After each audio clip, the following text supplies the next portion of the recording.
Good day everybody. In today's class we will learn how to integrate integral negative infinity to infinity e raised to the power of negative x squared times dx. Now it is not easy, or I would say it would be challenging to approach this integral in the usual conventional way of solving integrations. So because of the very fact that this is a very intense integral and it goes by the name as Gaussian integral. So to solve this we will be utilizing a technique given by Jacobian. I will explain to you how exactly this Jacobian technique works. Now foremost, what I wish to do is I would like to take this integral to be equal to I. Now I can also write I to be as integral negative infinity to infinity e raised to the power of negative y squared times dy. Now you might be asking, how is it possible? It is possible because they are definite limits in nature. So the variable does not matter. You can have a x here, you can have a y here, you can have a z here, you can have a u here, and still the outcome is going to be one and the same. So that is the reason I am writing I to be as integral negative infinity to infinity e raised to the power of negative y squared times dy. Now let me multiply I into I. So that would mean I am multiplying integral negative infinity to infinity e raised to the power of negative x squared times dx with negative infinity to infinity integral, of course, e raised to the power of negative y squared times dy. So this is what I've got. Now what I wish to do is I would like to club these two integrals. So this is going to be negative infinity to infinity e raised to the power of negative x squared times dx. This is the first integral, and I would have to bring this y here, so I'm going to write it as negative infinity to infinity. Now since I have started with x, I need to place the dy component over here, and it is alright that I fuse the y squared e raised to the power of negative y squared over here. So if you were to rewrite this by using the law of indices, this is going to be a raised to the power of m positive n, and this is going to be integral negative infinity to infinity integral negative infinity to infinity e raised to the power of negative of x squared positive y squared times dx times dy. This is what you have got. Now we need to integrate this. So what I'm going to use is I'm going to be utilizing what is called as the polar components, where x is equal to r cos theta and y is equal to r sin theta. Now what is r and theta? That is important, right?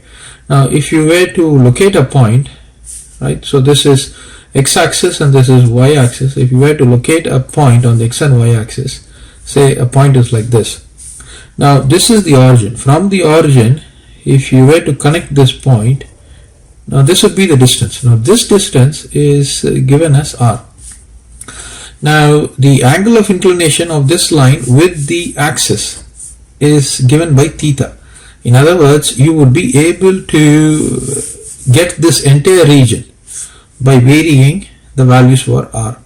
Now r is always positive. That means r varies from 0 to infinity. So this is the range of r, 0 to positive infinity, right? So for every value of r, you can actually measure theta. Now this is the value of r, there is a theta. If I increase this value of r and say I have a r like this, say for example I got a r like this is also a value of r, and there is also a theta like this. So r can go on between the range of 0 to infinity, and if I were to span this entire region, then theta's value will go from 0 to this entire region, 0 to 2 pi, right? Because from here to here it is pi, then one circle. We are talking about x squared plus y squared. That means we are talking about a circle. So that is how the limit is actually obtained. Now you might be wondering why r does not take a negative value. It won't take a negative value because of the fact that we are dealing with circles and the radius has to be positive in nature. The lowest value that the circle can take is 0. So having mentioned you that I am taking x is equal to this r cos theta and y is equal to r sin theta. Now we need to locate this dx dy also. Now that is what is given by the Jacobian. So dx dy is equal to, I'm just placing it within two lines. So this means that we need to obtain the Jacobian matrix here, multiplied with dr into d theta. Now what is this j? What is this j? When I write it like this is nothing but modulus of dou x over dou r. This is dou x over dou theta, and this is dou y over dou r, and this is dou y over dou theta.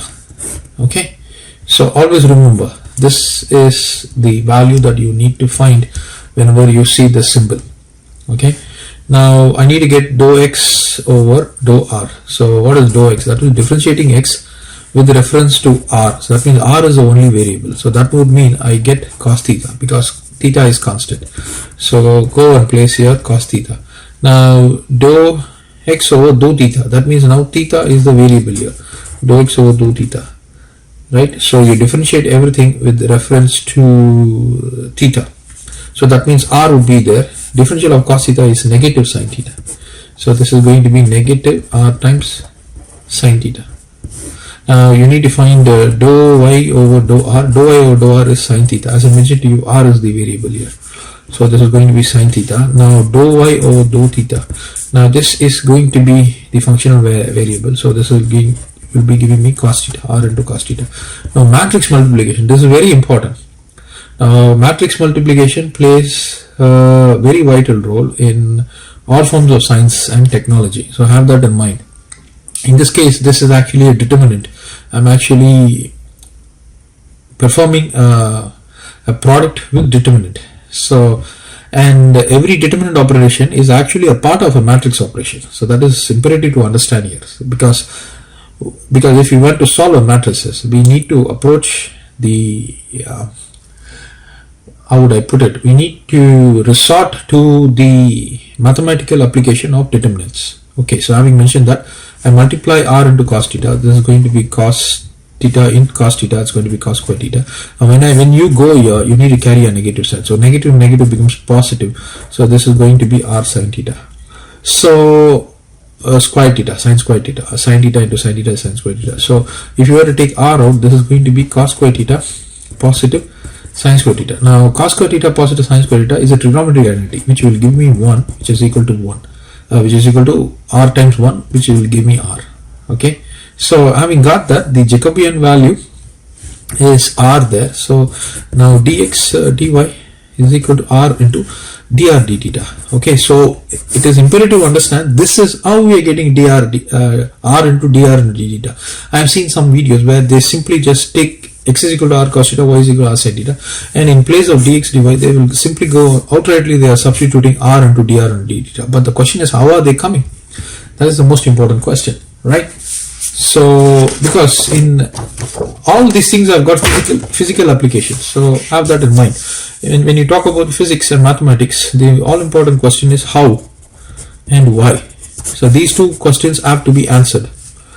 So having mentioned that, if I were to take this as alpha, therefore I can rewrite alpha to be as I mentioned to you, r will only take values from 0 to infinity. So we need to stretch the value. First quantity will be r values. So this is going to be 0 to infinity. This is going to be 0 to 2 pi. That's the values of theta. Now I have given you x squared positive y squared, right? So x is equal to r cos theta. You substitute r squared. This is going to be r squared cos square theta plus r squared sin square theta. So this is going to be r squared of cos square theta positive sin square theta, which is equal to r squared of 1, which is equal to r squared. So e raised to the power of negative r squared. And now dx dy, this is going to be r into dr into theta. Now we need to actually evaluate this. So this is equal to integral 0 to 2 pi. I am going to work on this integral 0 to infinity e raised to the power of negative r squared times r into dr into d theta. So this is going to be evaluated. So how do I evaluate it? I'm going to say let r squared be equal to sum u. So 2 times r dr is equal to du. So r into dr is equal to du divided by 2. So in place of r dr, I will be substituting this. So integral e raised to the power of negative u multiplied with du divided by 2. I'll place the 2 here. This is 0 to 2 pi, and this is going to be d theta. Now I need to set up the limits. When r is equal to 0, let me write that. When r is equal to 0, what is the value of u? U will be equal to 0, right? So that what you place here. Now when r is equal to infinity, what is the value of u? U will also be infinity. So there is no change in the limits. So 0 to infinity. Now when you integrate this, you get e raised to the power of negative u. The quotient of u is negative, right? A negative 1. So you have to place a negative 1 there. Now you take the limits 0 to infinity, and you got 1 over 2, 0 to 2 pi, and this is going to be d theta, right? Now you substitute the upper limit. Negative 1 can be taken out, so I'm going to place it like this. Now you substitute the upper limit, you get e raised to the power of negative infinity followed by a minus, and e raised to the power of 0 into d theta. Now e raised to the power of negative infinity, this is going to be tending to 0. So this one will vanish. This will give me a 1 there. So 1 with a negative sign, and that's going to be 1 over 2, 0 to 2 pi. This will be positive 1, right? Because of the fact you got a negative and a negative. Now you need to just integrate this. So it's 1 over 2. When you integrate, you get theta. Now limits are 0 to 2 pi. You substitute the upper limit, you get 2 pi. Substitute the lower limit, you get 0. This is going to be 2 pi over 2, which will give you pi. So on the left hand side, what did we start with? We started with I into I. So therefore, we have got I squared is equal to pi. Therefore, I is equal to root of pi units. So this is the very important result, specifically when we are dealing with normal distribution. So thank you everybody. Please like, share and subscribe to our channel. Until we meet again, best wishes.